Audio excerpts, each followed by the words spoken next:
Just waiting for our plane to Darwin. We get to Darwin at 5 p.m. We fly from Darwin to Melbourne at 1 a.m. And I'm gonna spend that time asking everyone questions about the trip we just had.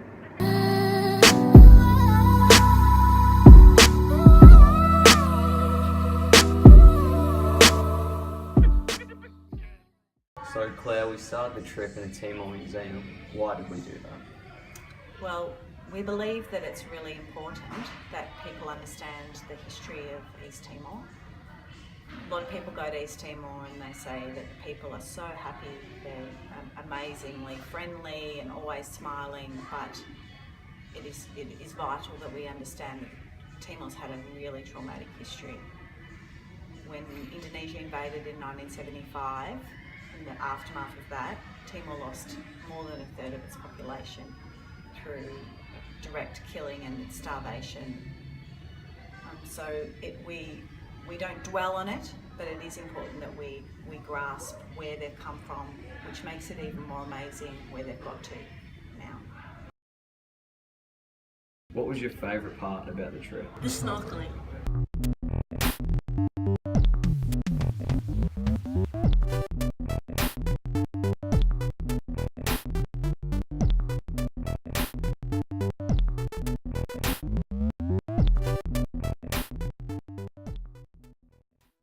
What was your favourite experience with the kids? I really loved when they came to the beach and like you got to all see them come, and they really just opened up and let loose, and like the little ones like Angel and Melissa, they came into the beach and we were playing frisbee and just went into the water, and then we were all just wearing our clothes and we all just ran into the water, and then like Melissa was a little adventurer, so I put her up on my shoulders. We were like 1, 2, 3, and lift her up, and then Tom came up, he copied me, got Jimmy on his shoulders and threw her up even higher than Melissa. And then it was just something we did every day, and like they were like, oh, again. And yeah, and everyone could come and swim, but Angel was a little bit scared of swimming, so I had to try and hold her up. But I just liked seeing how much fun they had, and they really wanted us to play with them all the time, and they were so happy when we did. What was an activity you found enjoyable in Timor? Had a lot of fun playing Twister with the local kids.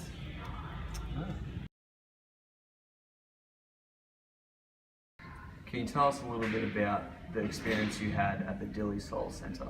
It was definitely a step outside my comfort zone to start off with, but as I went on, I got more comfortable with the kids, and they were just great to teach, and they were so enthusiastic about learning. Yeah, it's just really good. What was the biggest surprise to you? Biggest surprise was probably the food. The food was amazing. It was just like a buffet every day, so it's all you can eat. At Barry's place, there was chicken, tasted like old style KFC. Oh, best thing I've ever eaten. Then there was mashed potato. Mashed potato was like my favourite food. I had all these different types of potatoes. I just loved it. I could just go back just to eat the food. I loved it that much. Better than home, to be honest. What was the one thing you noticed the most? The one thing I noticed the most was probably how happy the kids were with how little they had. Especially in contrast to us, we take a lot of things for granted, such as swimming. Like one of the girls didn't know how to swim, and the fact that we tried to teach her that, she was so happy and ecstatic and just happy to have us there and helping her. What was the most surprising thing about the people of Timor? How happy they were with so little. Like most of them were living on less than 50 cents a day, and they were still like so happy, like always singing. It was really different to Australian schools. Like they really wanted to learn, everyone wanted to be there. What's it like being a teacher on the trip? It was a real eye-opener for me. Coming here, and I mentioned this today during our debrief, gave me a lot of hope and sort of reinvigorated me a little bit, because at times as a teacher you can get a little bit frustrated with the attitude to education with some young people, and to work with 13, 17, 18-year-olds who have just finished their education, to see how passionate they were about education, about helping people, not for their own benefit, to go spend a fair bit of money, give up some other opportunities, and to travel and do what they've done over the last 10 days. It's really inspired me, and I'm really keen to go back now and try and impart that knowledge and use that as an example to other young people who are maybe struggling for that motivation, and show them that, you know, there are a lot of opportunities out there for them to do some really good things. So for me, I spent the whole week just sitting back like a fly on the wall and just smiling and admiring the work and watching you guys, and watching you light up the faces of those other people. So yeah, it was fantastic. What was the type of stuff you taught the kids? So I was mostly just teaching them English, but it was so different to teaching young kids because they were a bit older and they were just different people in general. They were just really engaged and happy, and just a good experience, I guess. What did you learn from the kids? We learned how to speak their own language, Timor, which I really enjoyed. Like, not just teaching them, but we actually got something from them, which I feel our connection grew stronger through also learning their own language. What were some of the highs and lows of the trip? A high was seeing how happy all of the kids were when they had nothing, and a low was the heat, how hot it got. What was the most challenging part about the trip?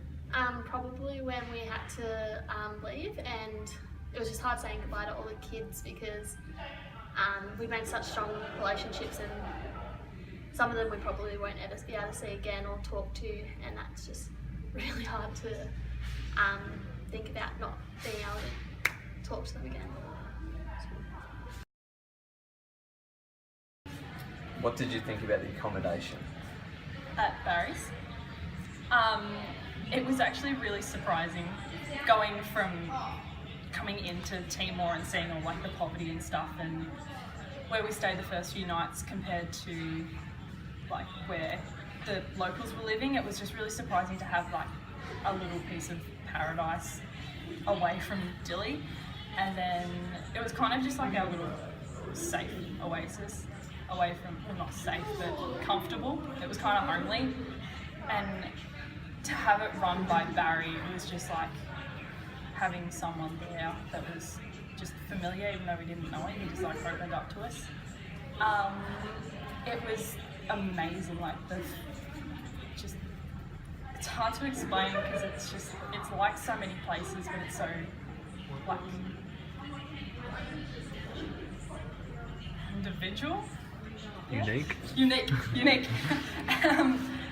But it just had its own character, and I haven't travelled anywhere before, but I feel like that would be Bali, Indonesia, all those tropical places, and it was just amazing.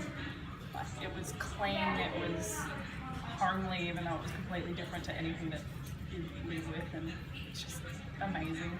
It was so good, so comfortable. What was the biggest difference you noticed between Australian culture and Timorese culture? Well, as soon as I arrived in Timor, the first thing you notice is everyone's just got huge smiles on their face. And when you're walking down the street, you either pass by someone smiling at you, or someone whistling, or someone singing. And I think the biggest thing was, when we got to Souls, we were just greeted with a song, and everyone in the group knows Mana Falier, Ma Falier. It's just, we all sung and we all were joyous, and the music there just bring comfort to everyone. And I think that's the most important thing the kids could give us.